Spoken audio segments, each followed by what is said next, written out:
meeting of the council. Because of the issues surrounding the way that this meeting is being conducted, clearly there would have been no prayers preceding this meeting, which is a departure from our current practice. If we continue in this mode for the next meeting, we will try and address that. I'd like to make an announcement about COVID-19 attendance at this meeting. So following the government announcement that the UK has now moved into the delay phase of the response to the coronavirus pandemic, the Council will be holding this meeting electronically in accordance with the relevant regulations. Members of the public may also attend this meeting in an electronic capacity, and there is a link on the Council's website for them to do so. Members of the Council are asked to keep their microphones and cameras switched off until called to speak, and to switch their microphones and cameras on once they have finished speaking. Switch their cameras and microphones off once they have finished speaking. To indicate a wish to speak, members should request to do so using the public chat function, and I will ask members to vote for, against, or abstain for each item at the end of any debate on that item, and ask that members indicate their vote using the public chat function, and I will declare the result after each vote. Officers are in attendance but will keep their cameras and microphones switched off unless called to speak. And for the purposes of expediency, officers will be advising me when we have reached a majority vote, and at that point I will then make a declaration that a majority has voted. However, they will continue to record the votes as they come through, and if anybody wishes to know the full voting figures on any item, then that can be done. So without further ado, I'd like to move on to the full agenda. For the purposes of this meeting, and under apologies, any members not present are considered to have given their apologies. And the first item on the agenda is the election for the chairman of the council. And as I'm a candidate for election as chairman, I will not participate in this item, and I invite the current vice chairman, Susie Gordon, to take the chair, and I will be turning off my camera and microphone while this part of the meeting is carried out. Over to you, Susie.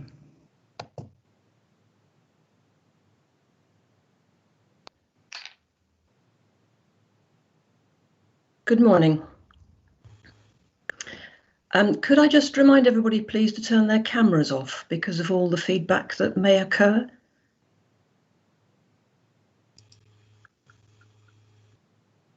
Thank you.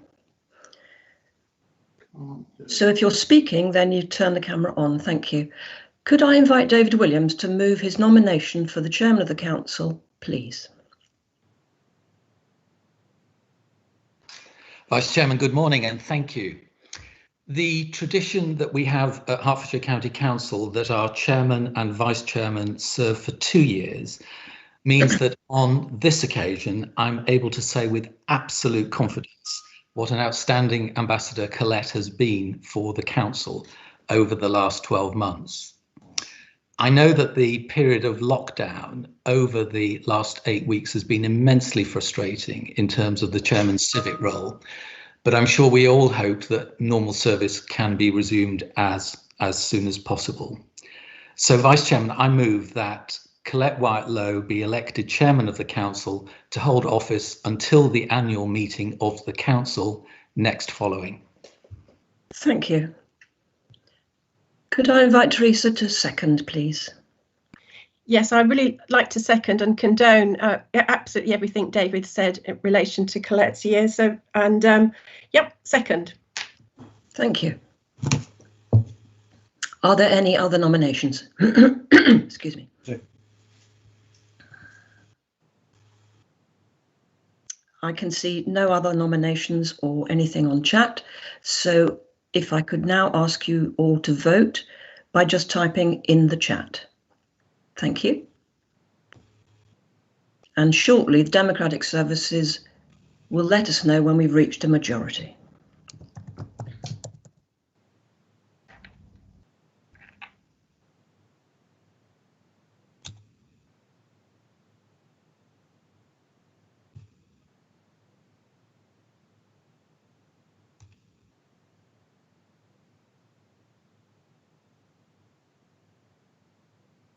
Lovely, they're all coming through nicely.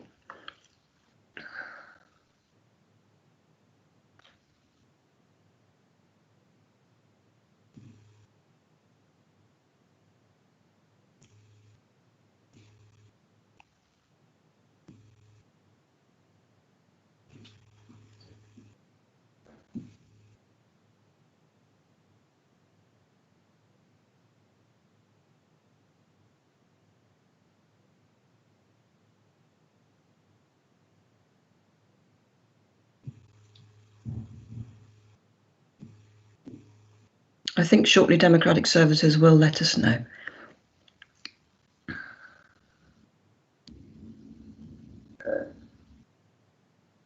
So just one of my members, Chris White, says he can't use the chat, does not work on his system, but he's in favour. Okay. Oh.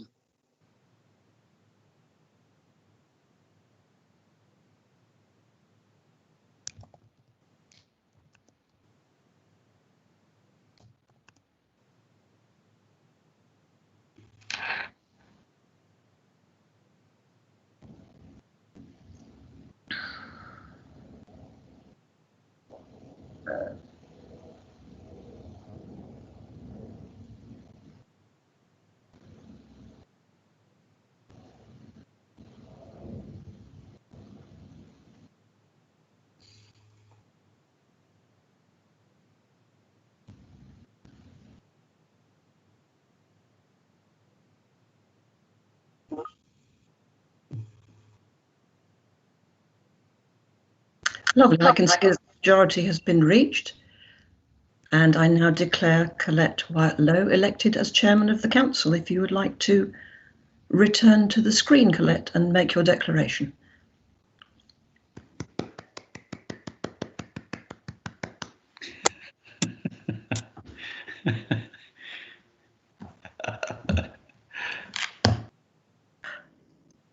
Right. Well, thank you very much, everyone, for your renewed confidence in me for the coming year. I would now like to read the following declaration of acceptance of office and my thanks to you. I, Colette Bernadette Wyatt-Lowe, having been elected to the chairman of Hertfordshire County Council, hereby declare that I take that office upon myself and will duly and faithfully fulfil the duties of it according to the best of my judgment and ability. So thank you all very much. Right, I now like to move on to item 2 on the agenda, which is the election of the vice chair of the council, and we're going to follow the same procedure. So Susie, could I ask you to mute and turn off your microphone, please? Sorry, turn off your camera, please. And could I invite David Williams to move his nomination for vice chairman of the council? Chairman, thank you, and many congratulations on your election. It gives me enormous pleasure to move the nomination for Vice Chairman of Hertfordshire County Council and that Susie Gordon be elected Vice Chairman of the Council to hold office until the annual meeting of the Council next following. Thank you, David. Can I invite Teresa Heritage to second? Yes, Madam Chairman, congratulations. I hope you have another good year. Nice sunny day to start it with. Yes, I second Susie Gordon as Vice Chair. Thank you. Are there any other nominations? No, then can we move to the vote, please? Using your chat and put agreed or for, and when we reach a certain point, member services will make an announcement, will let us know. Right, the chat.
Chairman, while we're waiting for the vote to come in, can I just comment that Trader Gordon is still waiting to be let into the meeting? We have put it on the chat room, but she's still waiting. Thank I wonder you. if someone could let Trader in. Thank you, Sharon.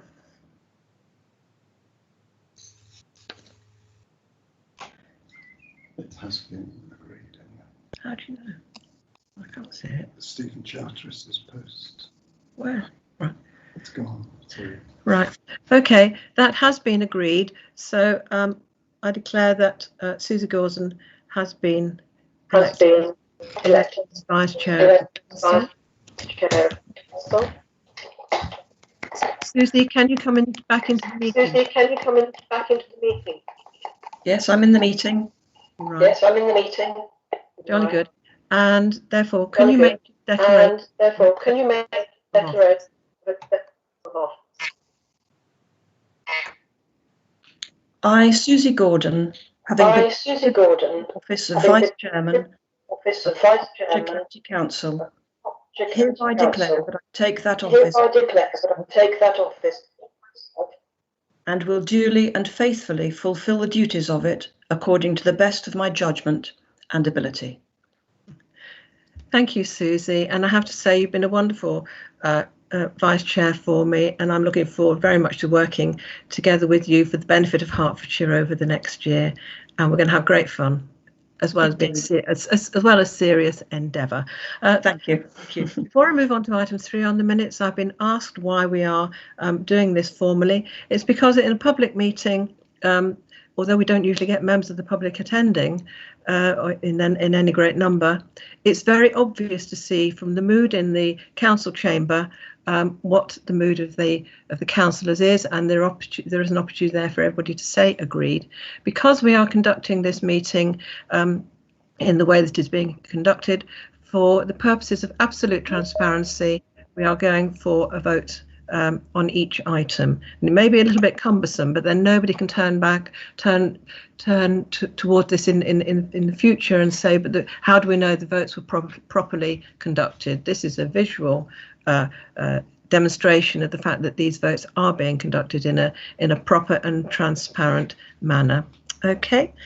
Right, moving on to item 3 of the minutes of the previous minutes. So can I ask that these meetings are confirmed as a true and accurate record? And I guess if anybody does have any queries, they would have let us know by now.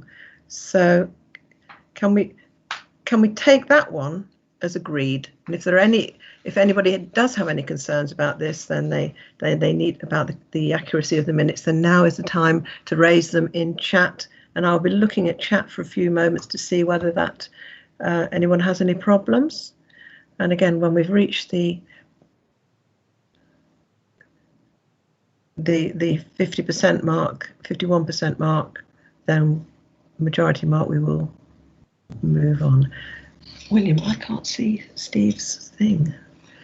I'll tell you if it comes up. Okay.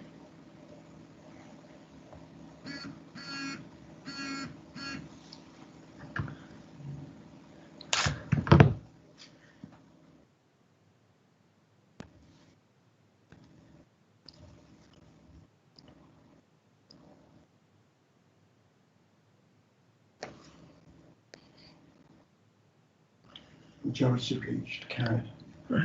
Right. We have reached a majority situation with that, so that has been carried. The minutes are agreed. So thank you. I'm moving on now to item 4 of the chairman's announcements, and of course, I'd like formally at this point to welcome any members of the public who have joined us using electronic methods. Sadly, the first item on the agenda is the death of a former member of the County Council and an honorary alderman, William Story. He passed away a few weeks ago, and he served as a county council, Conservative county councillor from 1995 until 2013. He was first elected following a by-election in May 1995 as the Conservative member representing North Mims, which he represented from 2001, and thereafter as the member for Hatfield Rural between 2001 to 2013. He served as a county councillor for just 2 days, less than 18 years, and was best known for his long service on the Council Development Control Committee, on which he also served as a chairman. As an active local champion, William Story, I keep wanting to say Bill, that's how we all knew him, also served as chairman of the then Welwyn Hatfield District Council. William retired. William Story was elected as an honorary alderman of the County Council after his retirement in 2013. I'd now like to invite tributes from the chamber. I've got Lynn Chesterman as listed to speak. Lynn, can I ask you to unmute and pay your tribute, please? Thank you, Chair, and congratulations. I first met Bill in Sorry, can you hear me? Yes, we can. I first met Bill in 1999 when I was first elected as a Welwyn Hatfield councillor. Over the years, I got to know Bill and his wife, Pat, who eventually both became chairs of Welwyn Hatfield, roles that they carried out with great dignity and earned him a great deal of respect. Bill was always described as the old school gentleman and would go out of his way to speak to you at any event, even after his retirement from politics. In Welwyn Hatfield, he was known for his interest in housing and was always seen as someone who was willing to discuss issues across all parties. Bill became alderman in 2013, as you said, the year that I was elected to Herts County Council. Although we never served together on the county, I remember Bill congratulating me on my election and hoping that I would enjoy it. Bill, a lovely man, a true gent, and rest in peace, Bill. Thank you. Thank you, Lynn.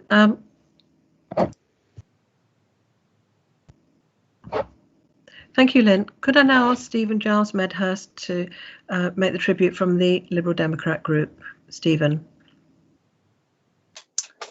Thank you, Colette, and congratulations on your election. Bill, as indeed he was always known as Bill, certainly as far as the chamber was concerned. We pay tribute on behalf of the Liberal Democrat group to him. I can't personally say I got to know him terribly well, but I certainly remember his enthusiasm for rural issues. And indeed, when I looked up his details again, I understand he's on the local access forum and took a particular interest in protecting the rural community. One particular anecdote I do remember, some years back, there was a by-election in Welwyn Green. And I came across Bill because he lives in Welwyn, or did live in Welwyn Green, and drove a little sports car to and from County Hall. And on several occasions, after a little bit of early morning leafleting and then on to a county meeting, I found myself following the sports car through the backwoods of Hertfordshire to County Hall.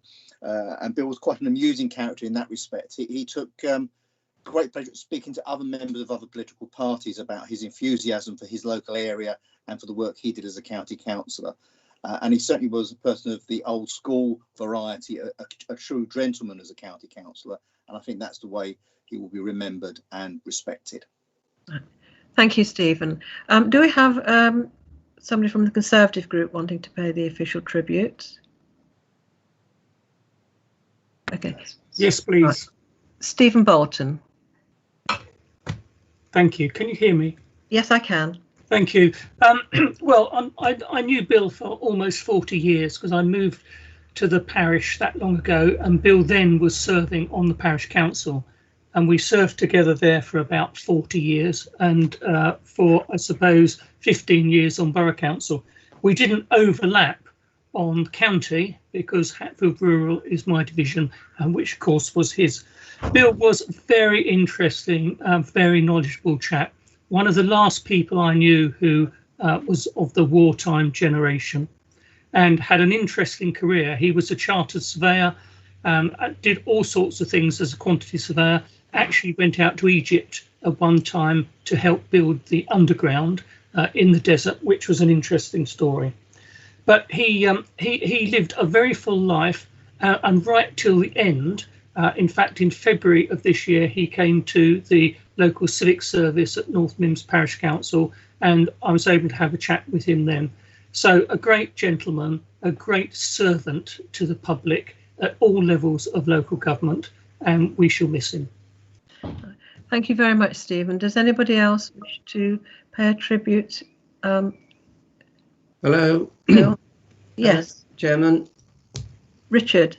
Thank you very much for this opportunity to say a few words about my former colleague.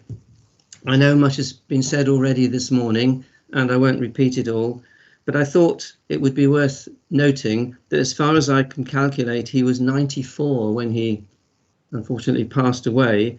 And as has just been said, he was a civil engineer consultant, and he did many public works, including overseas. And you've just heard Stephen mention the bit about Egypt, which I know Bill was very proud about, but it was an underground system.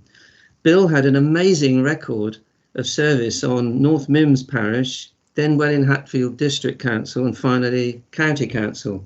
And I did have the honour in 2011, as your then predecessor, of awarding Bill his medal at the end of that meeting. That was quite an achievement.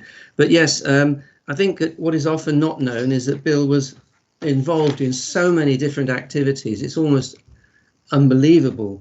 Apart from local government, he had work in the St John's Ambulance. He was a governor of Bishop's Hatfield Girls. He was involved in many, many, many other activities. Everything that's been said now I support, and I miss him very much. Thank you. Thank you very much, Richard. If there are no other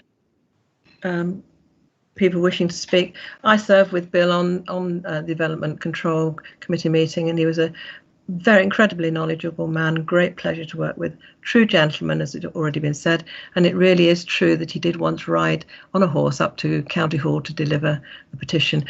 Could I ask members now that we will be observing 1 minute's silence after Paul Sivkowski, sorry, Paul, has spoken. Yeah, I just wanted to add my statement to others. Bill always came across to me as somebody who was a real gentleman, a real old school traditional man that really actually had a wicked sense of humour as well. It's the one thing that I don't think anybody said, that he could definitely make you laugh. And he reached out across the party divides, and he was very much a champion of his community. I can't think of anybody else who's spent as long and was as focused on making the place better for his community. So certainly from that aspect, he will be missed. Thank you, Paul. We'll now hold a minute's silence in memory of Bill.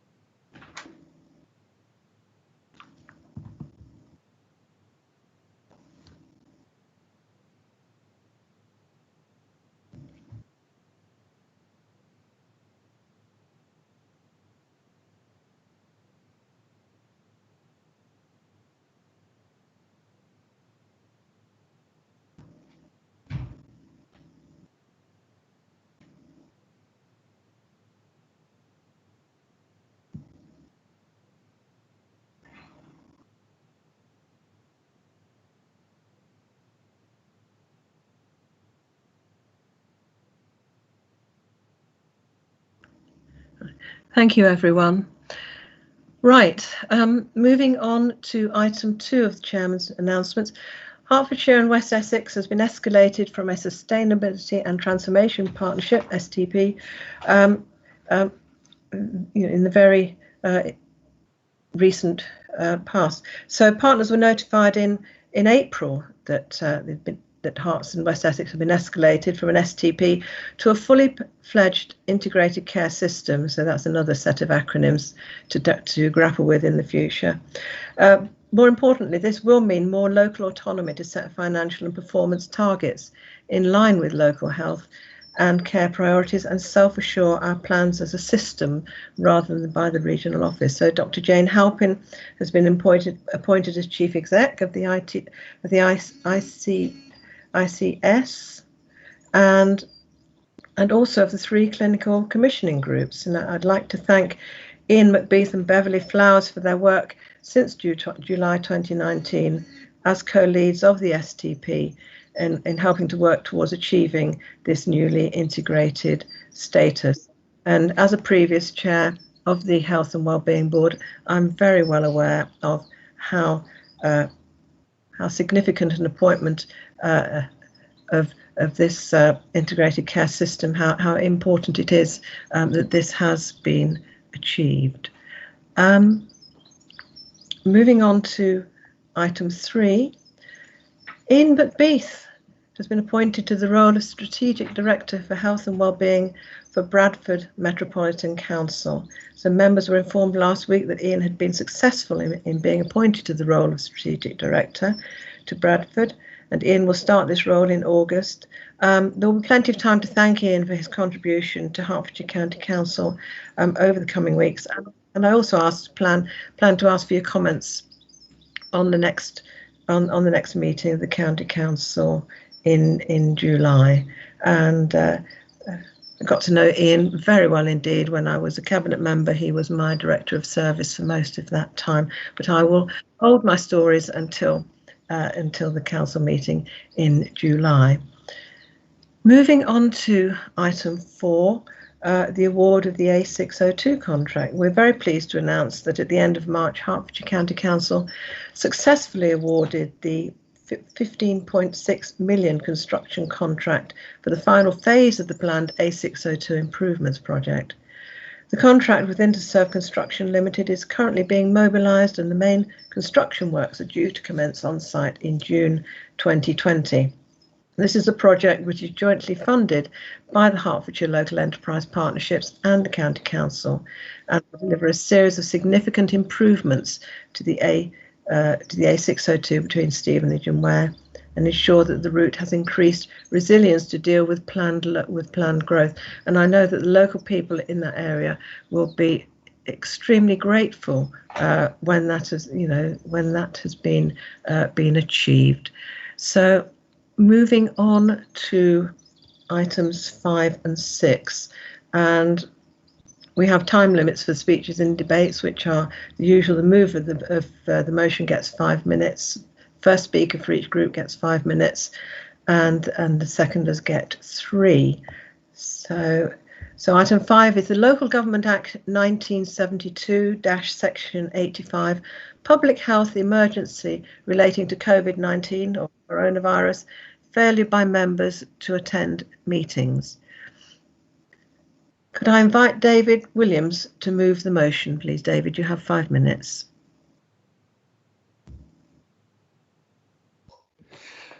Chairman, thank you. Members may recall that at the meeting of council scheduled for the 25th of March, we intended to address the issue of the impact that COVID-19 might have in relation to the Section 85 council meeting attendance requirements. Now, the adoption of video conferencing does mitigate the issue. Nevertheless, it's still appropriate to have arrangements that ensure that COVID-19 is a valid reason for failure to attend a meeting of the council or any committee or subcommittee of the council as per the Section 85 requirements. So I move the motion in my name at 5.1 in the order paper. Thank you, David. Could I invite Teresa Heritage to second? Yes, Madam Chairman, I second and can hold my right to speak. Thank you. Can I have the first speaker from the Liberal Democrat group, please? I think that'd be me, Colette. Yes, our group fully supports this, and indeed the arrangements that are in place to allow for this. There have been a number of instances across the country, I understand, where monitoring officers have actually already deselected and thrown off councillors, including, I believe, in one ward in Rotherham, where all 3 councillors have been deselected for not attending a meeting. It does seem rather an obtuse way, because of COVID, to do so. This now protects the county councillors of all political persuasions if they can't attend a meeting, and therefore our group will be fully supporting this proposal. Thank you, Stephen. Is your seconder Paul Sivkowski? Who is seconding for your group? Sorry, I was struggling with the technology. Thank you, Chairman. I sit to second the proposal. Thank you, Paul. Don't worry, we're all struggling with the technology, but it's we'll get there. Could I ask for the first speaker from the Labour group, please? Thank you, Chair. Can people hear me? Yes, we can. Okay, I don't think we need seconders for this, do we? We're just first nominated speakers for our groups, hopefully in support, as I am, of the motion in front of us. I think flexibility at this time is all important. I've always thought that flexibility over these arrangements where illness is involved is important. But the really good news from my point of view is that hopefully from the timetable we're hopefully going to adopt from September onwards, this won't actually be an issue quite so often for the County Council, because we'll have our meetings better spaced out and it won't be so easy to fall foul of the 6-month rule. So anticipating that with great joy, I am happy to lend my support to this motion. Thank you. Teresa, you reserved your right. Do you wish to speak? No, thank you, Madam Chairman. Right. David Williams, you reserved your right. Do you wish to wind up this issue? I have nothing further to add, Chair. Thank you. Right. Then can we move to the vote? And again, using for, against, or abstain in your chat facility. Thank you.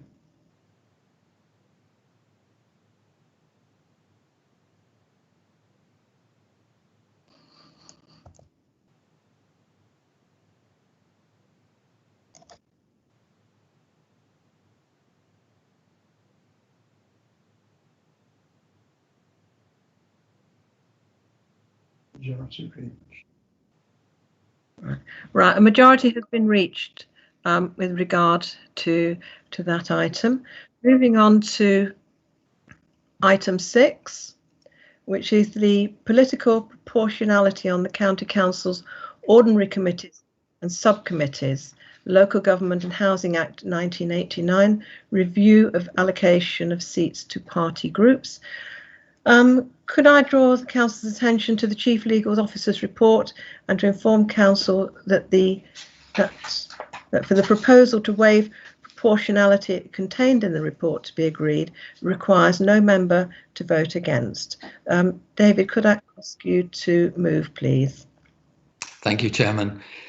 These arrangements reflect the approach that we've adopted in recent years and which underpins strong participation by the opposition groups in our scrutiny arrangements, and also now address the particular circumstances of Councillor Roma Mills following her decision to drop the Labour whip. So I move the motion in my name at 6.2 in the order paper. Thank you. Can I invite Teresa Heritage to second? Formally second and reserve my right to reply. Stephen Giles Medhurst for the Liberal Democrat Group. Nothing much to add to say. We fully support the motion. Thank you. And Judy Billings from the Labour Group. Thank you. Such moments are difficult, but such moments are not moments for churlishness, and I fully support the motion and hope that Roma will continue to give marvellous service, as I know she will, on the Health Scrutiny Committee. Thank you, Judy. Appreciated. Teresa Heritage, would you like to exercise your right to speak? No, thank you, Madam Chairman. David Williams, would you like to exercise your right of reply? I have nothing to add, Chairman. Thank you. Right, okay.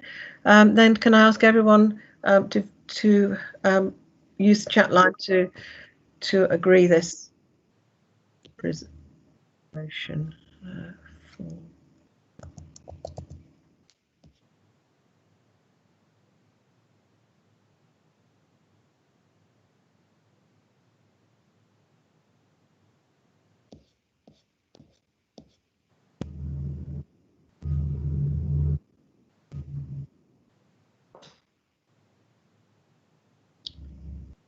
Let me know when we've got the. Theoretically, everybody has to vote, so that you know against.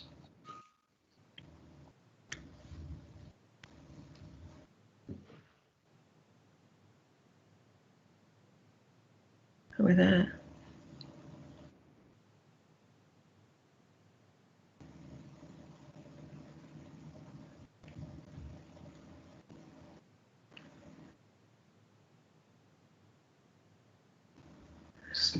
Right.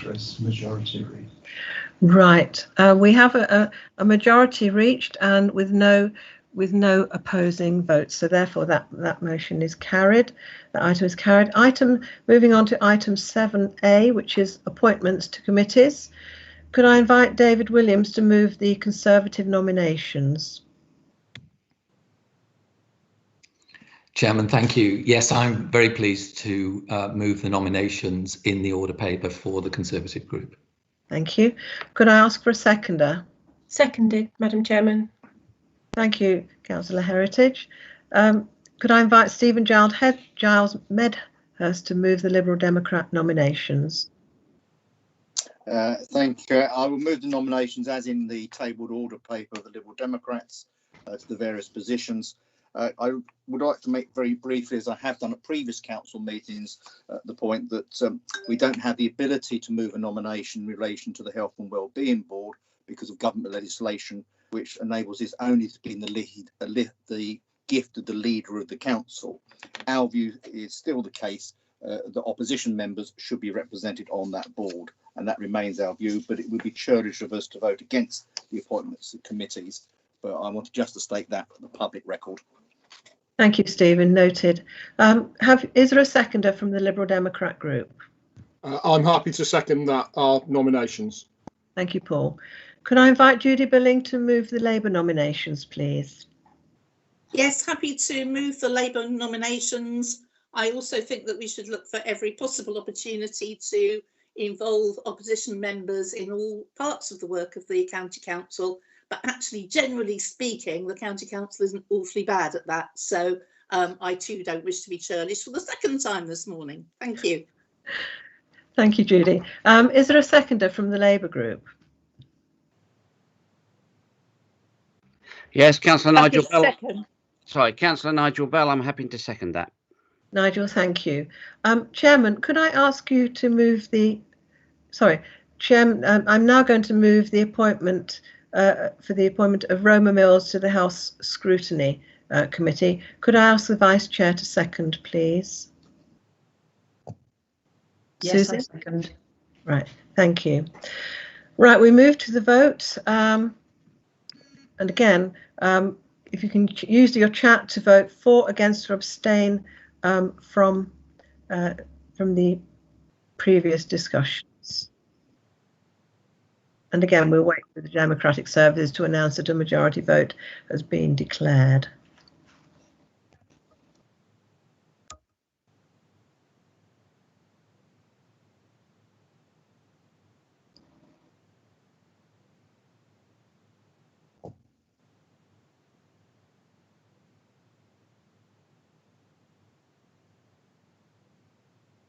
Carried. Right, that motion, a majority has been reached, therefore it has been carried. Moving on to item 7B, could I ask the Council to agree the non-county councillor membership of the Overview and Scrutiny Committee and the Health and Wellbeing Board as set out on the order paper? So straight away, can we move into a vote on this? Again, voting for, against, or abstain with regard to these appointments.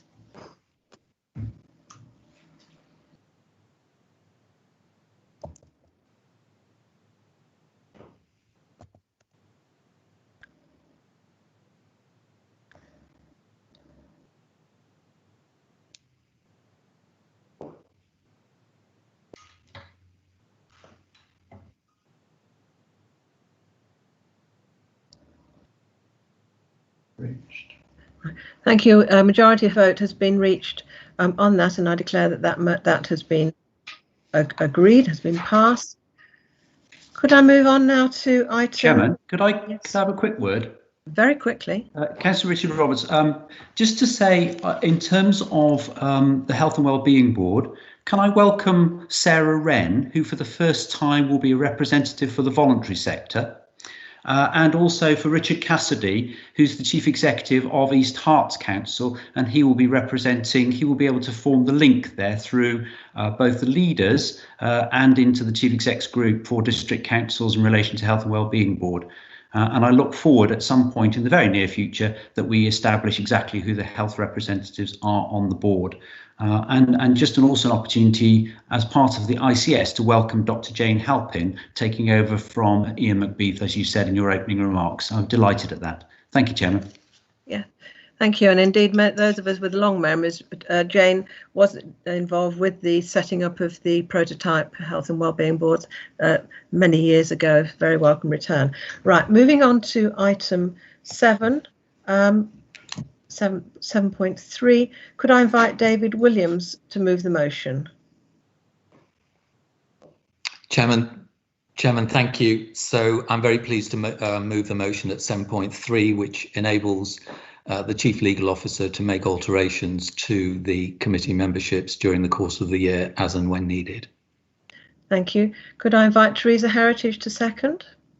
Yes, formally second and reserve my right to speak, Madam Chair. Thank you. Could I invite Stephen Giles Medhurst on behalf of the Liberal Democrat group to speak rather? Yeah, this is only an automatic thing we do need to do to ensure that arrangements can be made to change membership during the course of the year. We've got his support. Thank you. Judy Billings for the Labour group. Fine with me. Thank you. Teresa Heritage, do you wish to exercise your right? No, thank you, Madam Chairman. David Williams, do you want to exercise your right? Chair, I have nothing further to add. Thank you. Right, let's move to the vote then, using the chat line, and as soon as the results declared, I will let you know.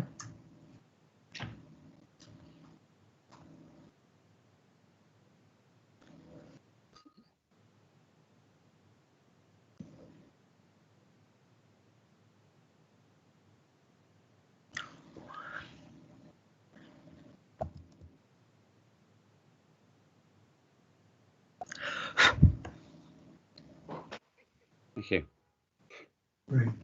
Right. The majority has been reached, therefore that has been agreed. Moving on to item 8, appointment of chairman and vice chairman of committees. Can I invite David Williams to move the Conservative nominations?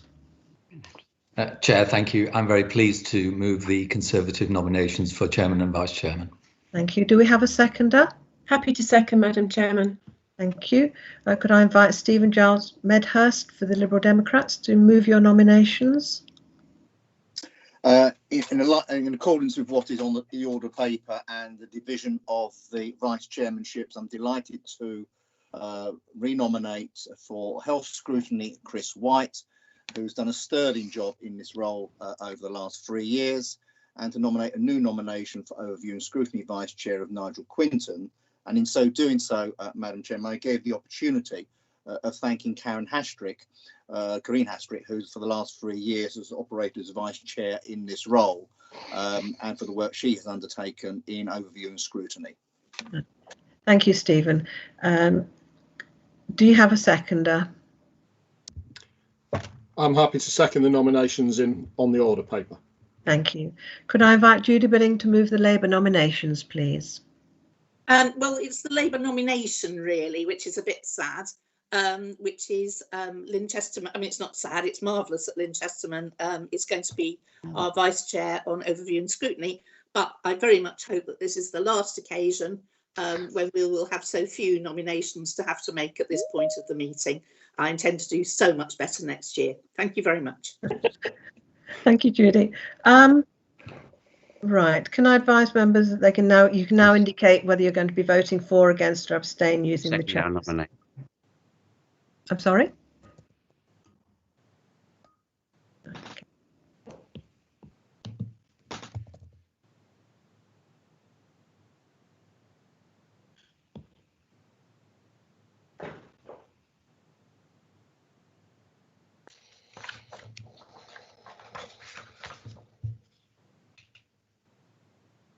Majority. Right, a majority has been reached, therefore that to item 8 has been agreed. Moving on to item 9, which is the appointment to joint committees, and that is to appoint a representative to serve on the Hertfordshire Police and Crime Panel and on the LGPS Access Joint Committee. Could I invite David Williams to move the motion? Chairman, thank you. Yes, I'm very pleased to move that Colin Woodward be appointed as the County Council's representative on the Hertfordshire Police and Crime Panel. And if I may do it at the same time, Chairman, I am very pleased that Ralph Sangster be appointed to be the County Council's representative on the Local Government Pension Scheme Access Joint Committee. Thank you. Could I invite Teresa Heritage to second? Thank you, Madam Chairman. I formally second Colin Woodward and Ralph Sangster. Thank you. Thank you. Therefore, can we now move to the vote on that, please?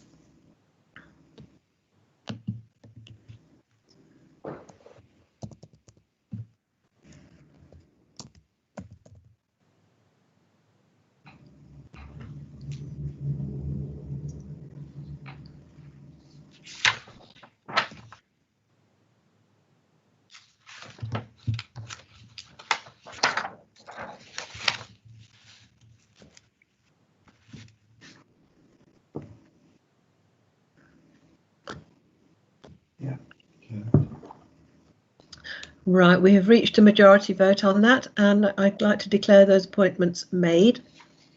Moving on to item 10, representation on the Local Government Association and County Councils Network. Could I invite Stephen Giles Medhurst to make his nominations?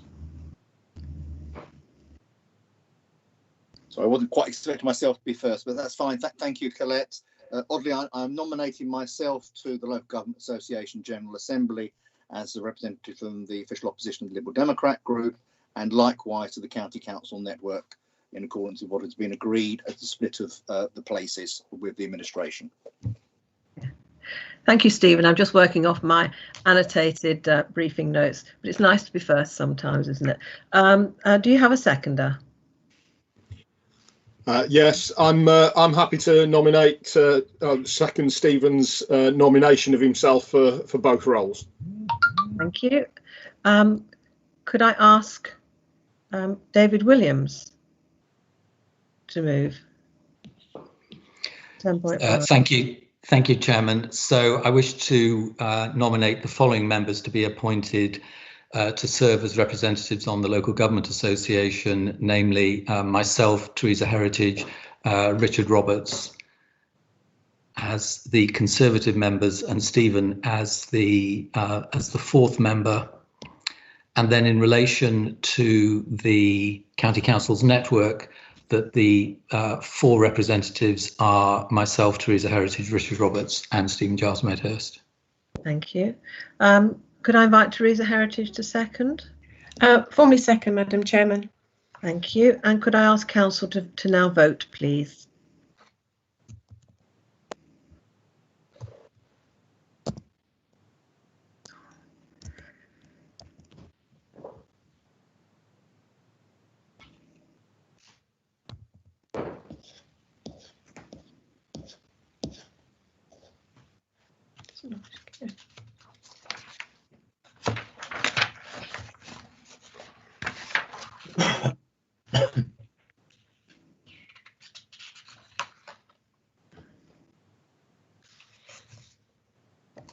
Okay.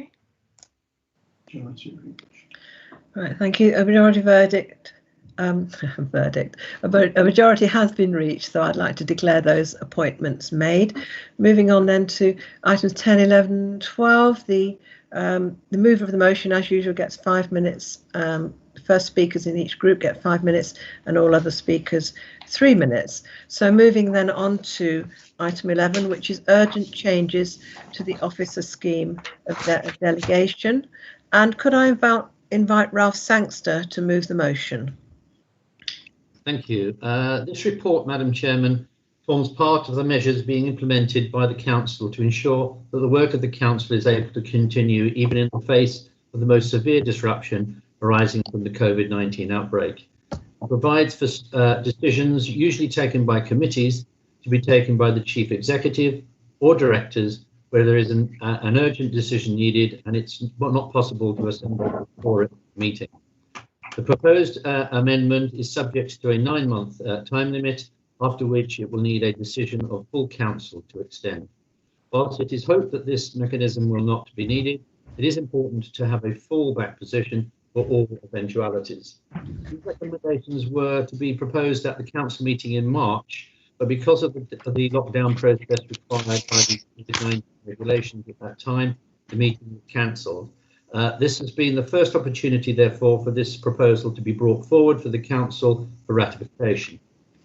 The only principal change from the recommendations in the March, Madam Chairman, is to highlight the requirements which were already contained in Appendix 2 of these proposals, that the Chief Executive and Directors consult with the Leader of the Council, Chair and Vice Chair of the Council, and Group Leaders or their nominee prior to exercising these new delegated powers. I move the motion on the order paper in my name, Madam Chairman. Thank you, Ralph. Could I invite Bob Deering to second? Yes, thank you, Colette. I second and reserve my right to speak. Thank you. Thank you. Could I invite, I'm assuming it's Stephen Giles Medhurst to speak? The lead speaker on this will be Steve. Sorry, the lead speaker on this will be Steve Jarvis, and I will speak later. Thank you. Okay, right. Could I invite Steve Jarvis? Hello, thanks very much. Clearly, we understand the need to be able to take decisions in an appropriate way during times of an emergency and when there are urgent issues. But I think we have to recognise that there are some risks to both transparency and democracy, and that are inherent in this. Things that may appear attractive in the short term, which turn out not to be so in the long term. And I do have some concerns that some of the ways in which members have been engaged on other matters recently don't give me enormous confidence about this. We've seen a situation where, in response to a question about the confidentiality of some briefings, that the briefings have just been changed, so we no longer get them. We read in the press of guidance that the County Council has made to schools, but members have had no visibility, no sort of consultation, no awareness of that, other than what schools tell us. And the situation regarding the expansion of space for pedestrians and cyclists in towns, which is all good stuff, is something where there's been no sort of dialogue with members at all. There has, I understand, been a dialogue with districts and boroughs, and some of us have learned about that. But that really doesn't suggest that we can have enormous confidence that consultation will take place in the way it should on some important decisions. So whilst I support this, what assurance can the executive member give me that these sort of things are not representative of the way he expects these new powers to be used? Right. Thank you, Steve. I've been advised that there are quite a few microphones on, so can everybody turn the microphones off, please, apart from myself and the person who is nominated to speak. Right. Do I have... no, I don't. Right. Could I ask the Labour group for their nominated speaker, please? So, sorry, for their first speaker. Chairman, can you hear me? Yeah. Yes, I can. Okay, I have mixed feelings about this. I don't want to oppose it. And it's interesting that in the very few weeks that we've been dealing with this, we've gone from a position of thinking that almost everything was going to have to be delegated to very quickly learning that there are many other ways of doing business, as we are doing today. I do, however, echo Steve's points about particularly the schools issues and the spaces in towns being redesignated, because we actually had a very good example when it came to the waste sites, where we did have briefings, discussions, and a very good dialogue leading up to the decisions that were made, albeit they were able to be made under delegated powers. So I think that you can have a system of urgency delegation, but then not actually forget to discuss things as massively important. With every group's got spokespeople on education, on highways matters, and there is no need to avoid the business of discussion, even if the delegation is quite clear about how the final decision is made. So I do ask, please, for different departments to think about the way they're doing these things, so that I'm not forced, for instance, to write an open letter to Terry Douris because there's not been a discussion between us to deal with how schools are going to be reopened. So it's just a request, really, to think carefully about the way we do those things to ensure the maximum level of democracy that's possible in these difficult circumstances. Thank you. Thank you, Judy. Right. Are there any other members wishing to make a contribution? If so, you have to type in, just type in and say question.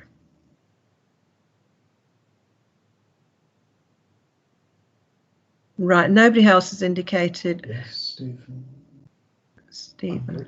Right, okay, right. Stephen Giles Medhurst, please, and you have 3 minutes, Stephen.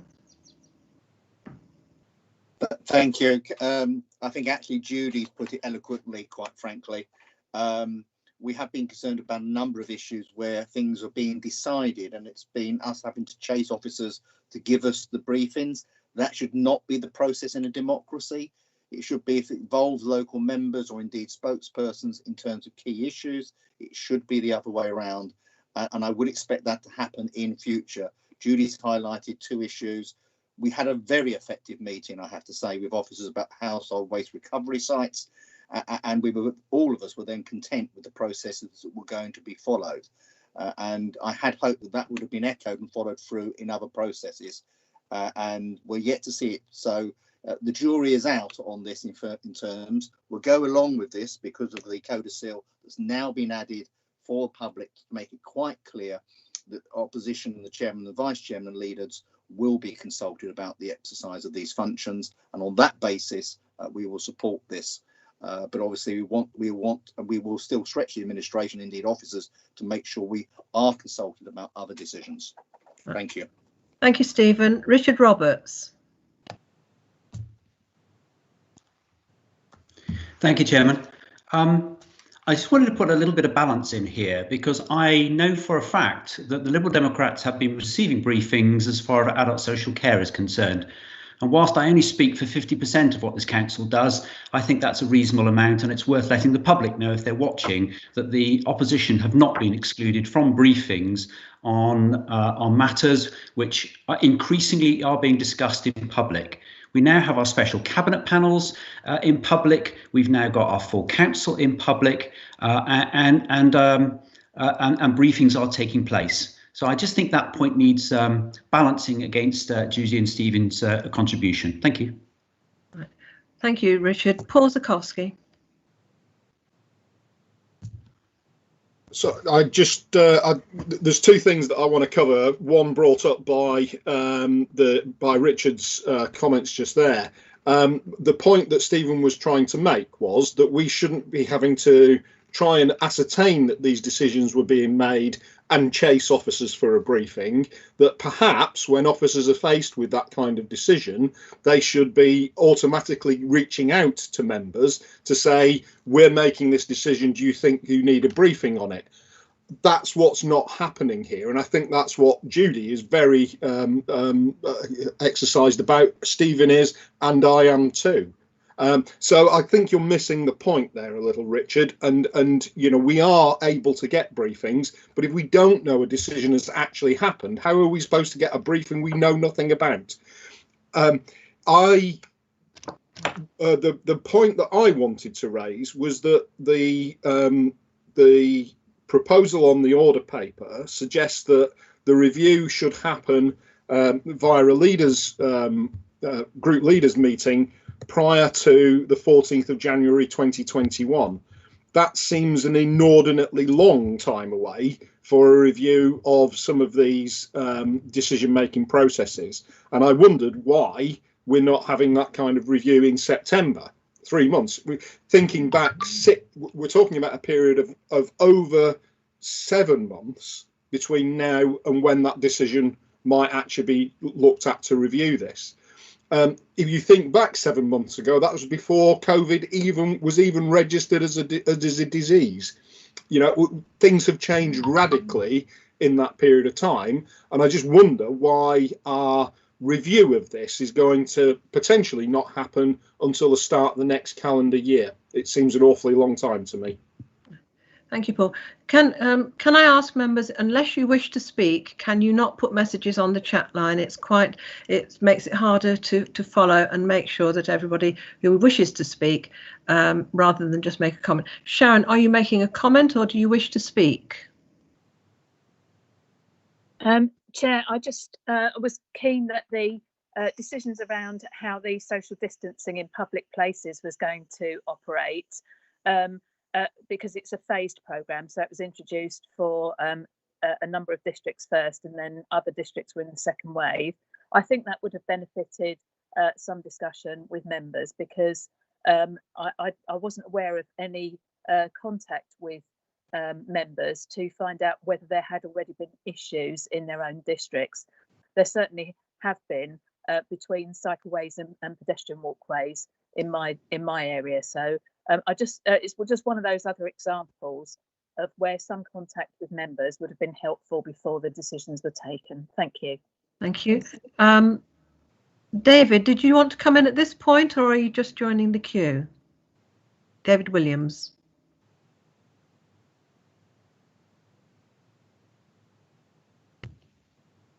Your hand. Yes, sorry, Chairman. I'm very happy to come in at the moment and just pick up on this issue. Let me reflect on a couple of things. Group leaders have been meeting more frequently than has been the case, and we've been able to arrange meetings at pretty short notice in order to consider, for example, the agendas going to our special cabinet panels. Equally, I know this question of social distancing and making our places safer has, for instance, been a regular topic of discussion on our Hertfordshire group leaders conference call, where all the parties are represented. And then if I reflect on the engagement that happened on the draft waste plan, this was done. It was done at a time when the plan was being worked up.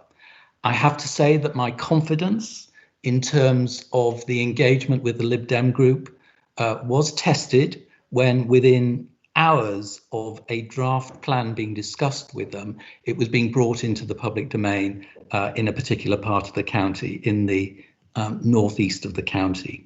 So let me assure you that there is an absolute commitment on the part of the administration at this very difficult time to have as much dialogue as possible. The group leaders meeting is a key opportunity for that to happen. But equally, I do expect briefings for the opposition groups to continue with senior officers as we go through this difficult period for the council, and give them, and that provides every opportunity for issues to be raised. Right, thank you, David. Ron Tyndall. Thank you, Colette. In response to Richard, I've always had excellent relationships with the Director of Adult Care Services, has always been willing to update me on anything. But I get back to the point that was being made earlier, and that this is, if there are new initiatives being introduced because of the situation, then we are not to know that they are being introduced unless we are told. And that is the key point. Now, on the question of recovery from the present lockdown situation, although I believe the directors of adult care are working on a programme, it was myself who had to actually initiate the discussion, and I'm now being appraised of what is going on. But so it is important that perhaps the officers at a very high level are told that where they are preparing new initiatives or where they are having to make changes because of situations that are developing, it is important to at least be in touch with the leaders of the opposition parties, because otherwise there is no way that we will know what is happening until someone actually contacts us and saying, what's going on, what's happening there? And then we get into a confrontation situation, which I don't think anybody wants. And so it is important that leaders of the opposition are kept informed whenever something out of the normal is introduced. Thank you. Thank you, Ron. Phil Bibby.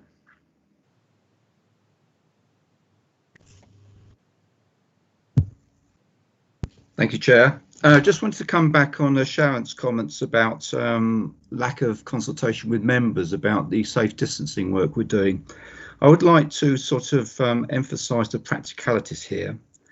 We had to make decisions very quickly on the back of DFT guidelines and public health recommendations, because we're coming out of lockdown as we speak, and we had to get on our front foot.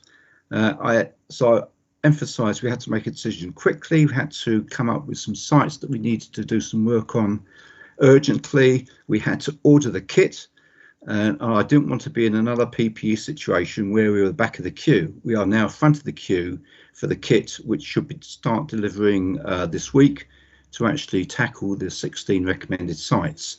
As we go forward, we will still be observing DFT guidelines and public health recommendations on how we widen out this initiative.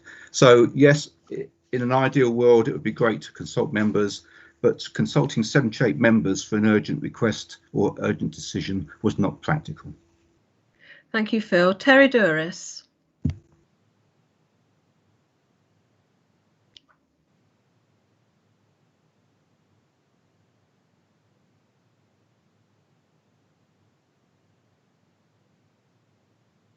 Terry, can you turn your mic on?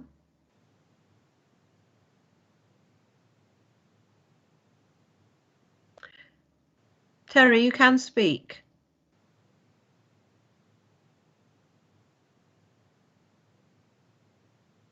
I just wanted to reflect on I think Judy's letter and also her comments.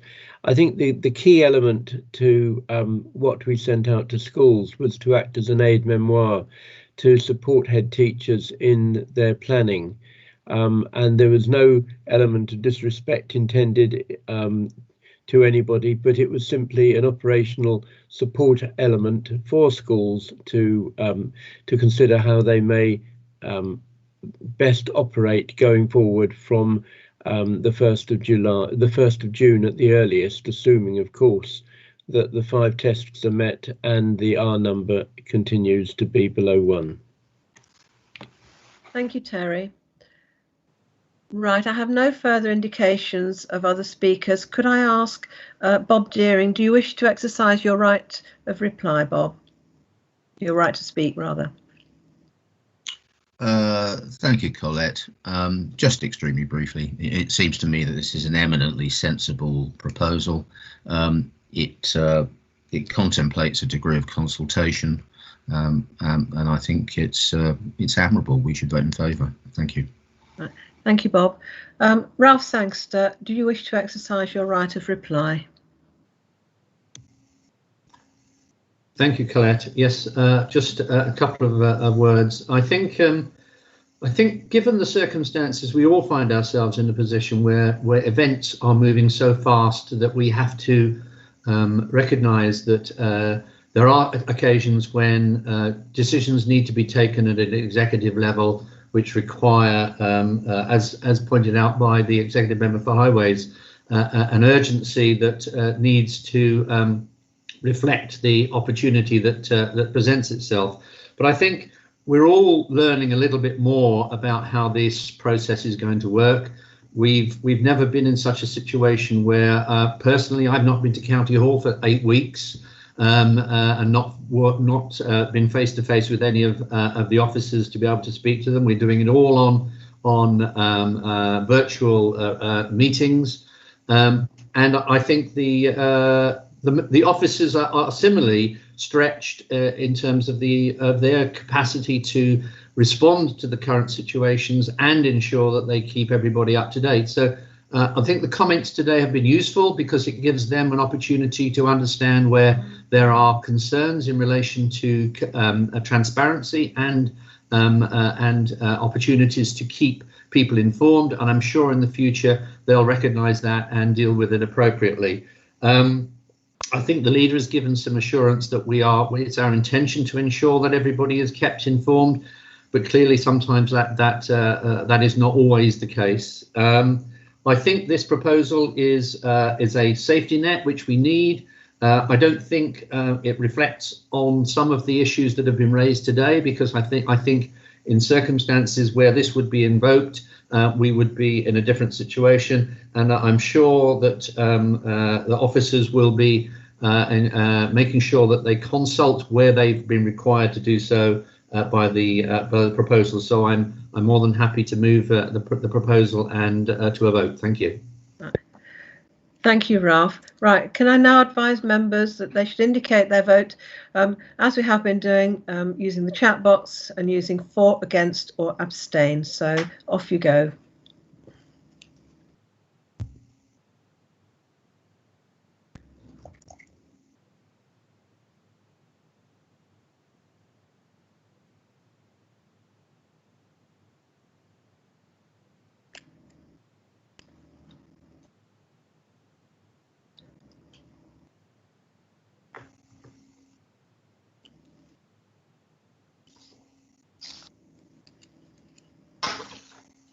Carried.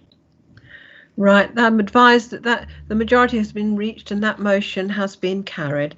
Thank you for the debate, of the very useful debate on that. Moving on to item 12 on the agenda, which is the programme of meetings from September 2020 to July 2021. David Williams, could I ask you to move the motion? Chairman, thank you. Members may not be surprised to know that this issue about the programme of meetings has been the subject of quite extensive discussion between the group leaders at our regular meetings. And I think it's probably fair to say that the big bone of contention, or shall I put it another way, the big challenge, was that in our existing programme of meetings, we would have a council meeting in July. We would then have the break during August, and the policy cycle would recommence again when members came back to County Hall after the summer break, and that we built that around having a meeting of council in October. October and the end of September have their constraints because of party conferences.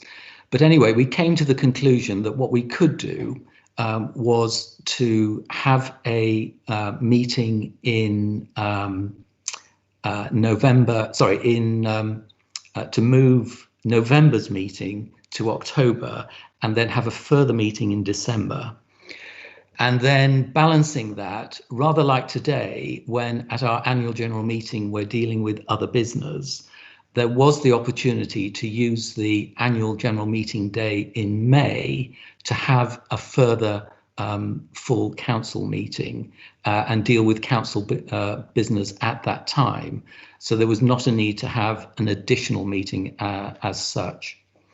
So clearly, as we look at the coming year, May is going to be rather different because it will be after our local election when we have the annual general meeting. But in subsequent years, during the non-election years, we will deal with other business at the AGM, so that overall we have the same number of meetings in total. So I'm very happy to recommend the proposal and move the motion that's in my name at 12.1 in the order paper. Thank you. Can I invite Teresa Heritage to second? Thank you, Madam Chairman. Formally second and reserve my right to speak. Right. Could I invite the first speaker from the Liberal Democrat group? And that's me again. To be fair, this is annexed probably the Labour group rather more than the Liberal Democrat group, but I can see the logic of the arrangements we've now come up with and the formality of the annual meeting having additional business should it be required, as we're foregoing the March meeting that we would normally have. So our group is content with this arrangement. Obviously it can be tweaked in future and we'll just have to see how the new processes work. But obviously as part of this, I welcome getting back to the normal cycle of panels and committees as soon as it's practical. Thank you, Stephen. Judy, first speaker or nominated speaker for the Labour group. Thank you. If I could just pop a word in here because there's a bit of me that wants to apologise because I've been going on about this for a very long time, and the absurd gap between our meetings in the summer and practically the winter. And I do remember my predecessor as leader of the group, Leon Reef, ranting about it for several years before I even started doing so. So I'm absolutely delighted that we'll have a more sensible distribution of meetings throughout the year. I too look forward to the re-establishment of our cabinet panels as soon as it's practical to do so. I do miss them, and I do think that they're a very important part of the County Council's business. But I'm absolutely delighted that we finally come to this solution. Nobody will ever be happy with the dates of all meetings. And in fact, when we were discussing it a few months ago, people were concerned about Christmas shopping and having a meeting so close to Christmas. Well, of course, we don't go out shopping anymore, so maybe that's not a problem. So happy to support and hope it has the acclaim of you all. Thank you. Right. So are there any other speakers on this item? I second our amendment. Right. Okay. Right. So, Teresa Heritage, do you wish to exercise your right to speak? No, thank you, Madam Chairman. It's all been said. David Williams? I have nothing to add, Chair. Thank you. Fine. Then can we move to the vote, please, on chat?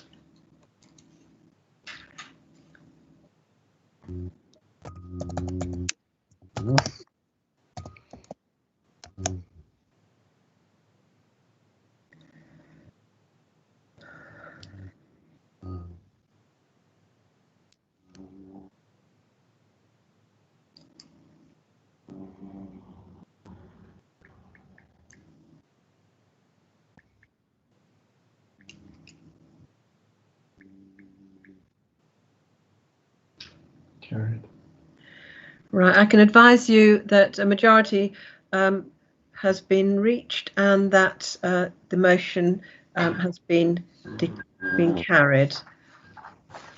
Moving on to item 13, pay policy 2020/21.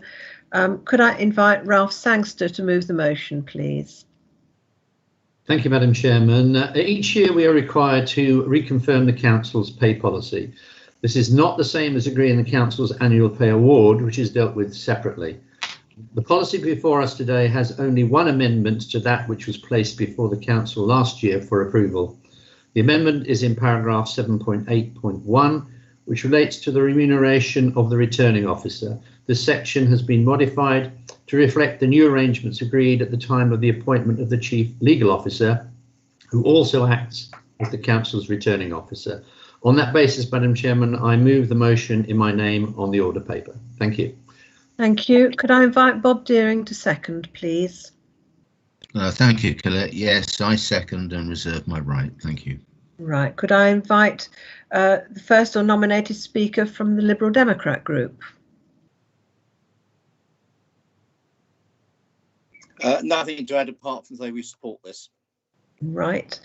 And is there a speaker from the Labour group?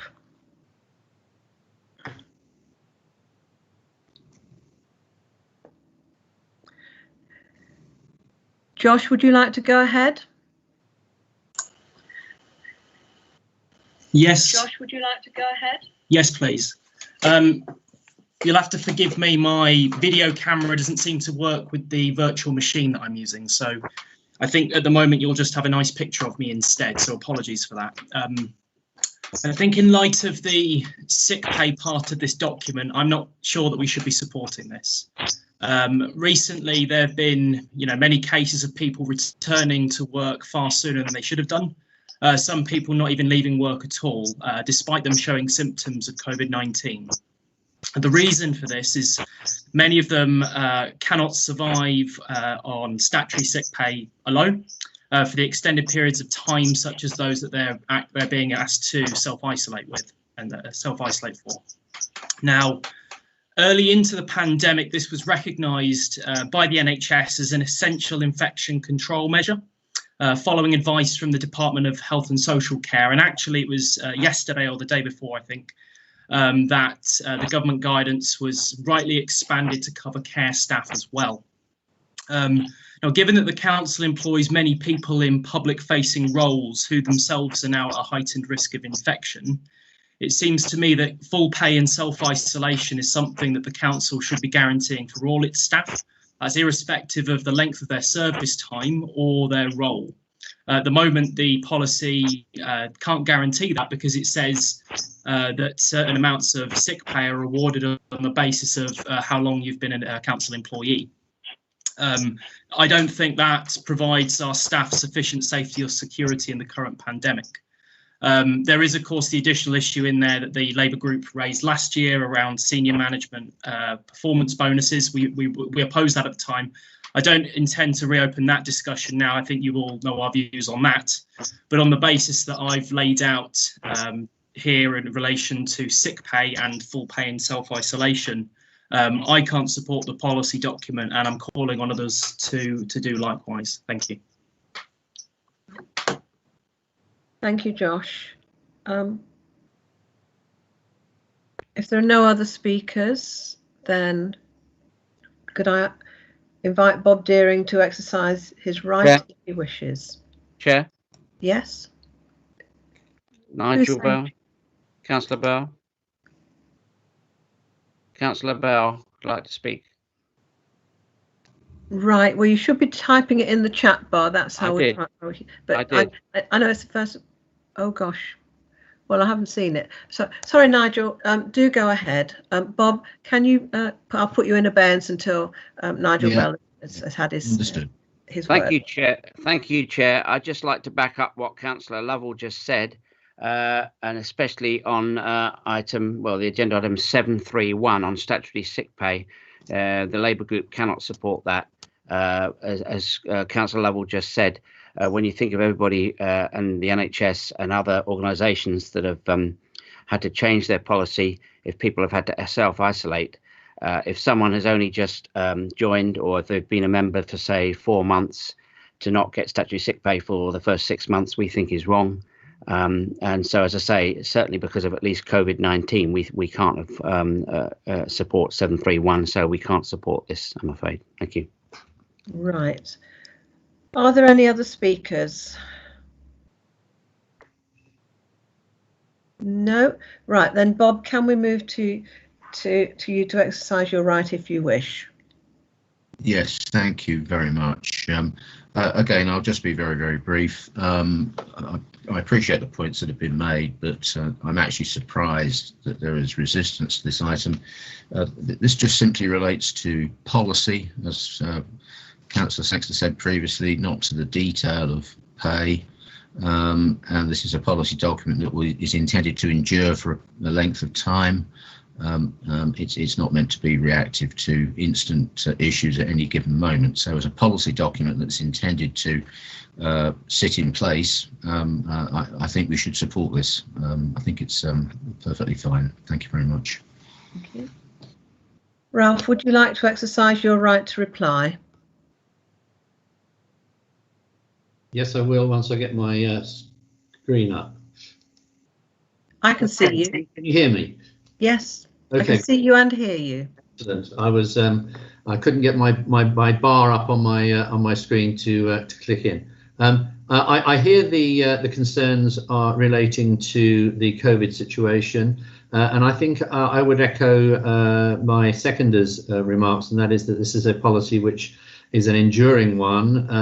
And I'm sure that full consideration will be given to circumstances which relate to any situation that arise as a consequence of COVID and people's arrangements and or need to self-isolate around a symptomatic situation.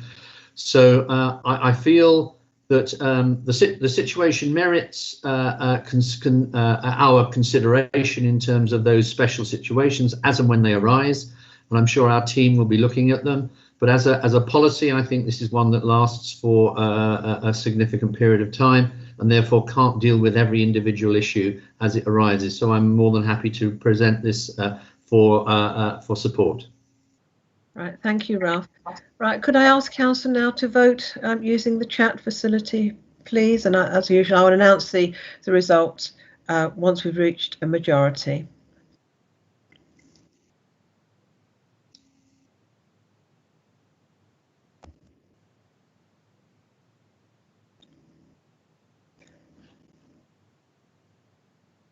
Who abstained?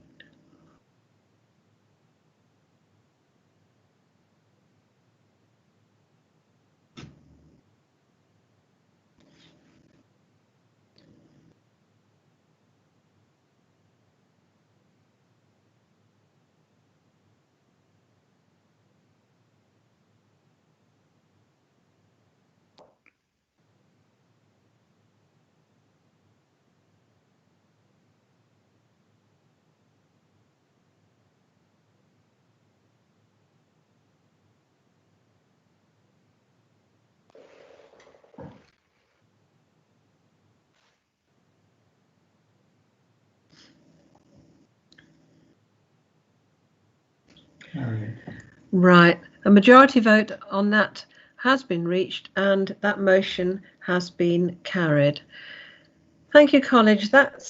We've reached the end of the formal part of that meeting. Can I thank you all for your cooperation? I believe it's run fairly smoothly. There's one or two little issues that we will be looking at after the meeting to make sure that it goes even more smoothly if we have to repeat this exercise in July. I'm sure that we're all hopeful that things will be back to normal in July and that we don't have to use this system again. But have a lovely rest of the day, all of you. Thank you. Meeting now closed. Colette, thank you. Thank you, Chairman.